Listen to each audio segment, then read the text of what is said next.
11 महीनों में हम जिंदा रहें या ना रहें। आपने पिछले ही कुछ चंद सालों में देखा होगा कि आपके कितने ही दोस्त, अहबाब, आपके कितने ही रिश्तेदार आपके साथ नमाज और रमज़ान की तरावी पढ़ा करते थे, लेकिन वो इस रमज़ान में आपके साथ नहीं हैं।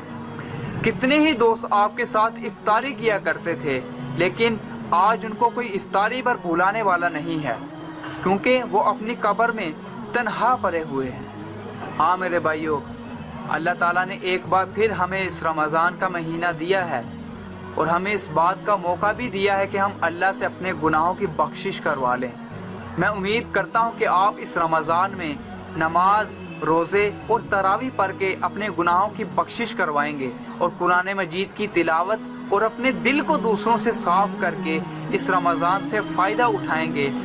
अल्लाह ताला मुझे और आपको इस रमज़ान से फ़ायदा उठाने की तौफीक अता फरमाए।